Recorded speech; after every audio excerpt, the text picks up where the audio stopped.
Bonjour, vous allez apprendre à dire l'année en anglais. Toutes ces dates ne se disent pas de la même façon, on ne va pas utiliser la même technique et ça ne marche pas comme en français. Donc on va déjà considérer les dates jusqu'en 1999, c'est-à-dire avant 2000. En anglais, on va séparer la date en deux groupes de chiffres, 19, 98, et on va dire tout simplement 1998. On ne dira pas 1998, pas pour une date.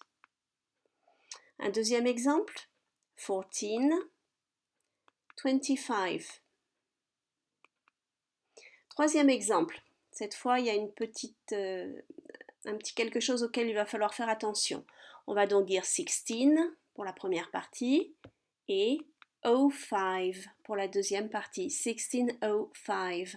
Il faut absolument qu'on prononce ce 0. En anglais, on ne dira pas 0, mais O, comme dans un numéro de téléphone. Donc 1605. Pour une date ronde, comme 1900, on ne va pas dire 1900, ça ne marche pas. On va dire 1900. Quelque chose que l'on dit aussi en français. Vous avez peut-être déjà entendu les gens dire 1900 au lieu de 1900, 1900. C'est la même chose en anglais, 1900.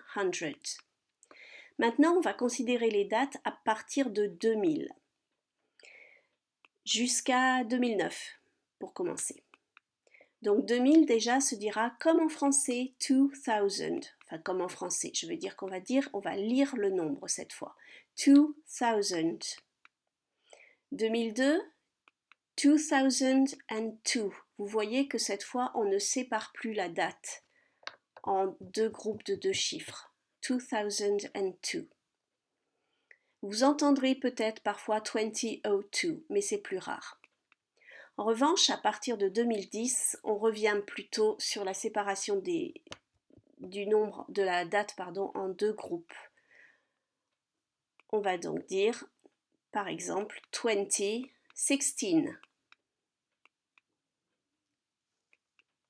Mais on peut dire aussi 2016. Donc ce qu'il faut retenir là, c'est que jusqu'en 1999, on divise la date en deux groupes de deux chiffres. De 2000 jusqu'à 2009, on lit la date comme les autres nombres, 2005 par exemple. Et à partir de 2010, on choisit. On peut dire l'un ou l'autre, 2010 or 2010. Pour réussir à donner la date en anglais, il faut absolument savoir compter jusqu'à 100 et savoir dire 1000, qui se dit thousand.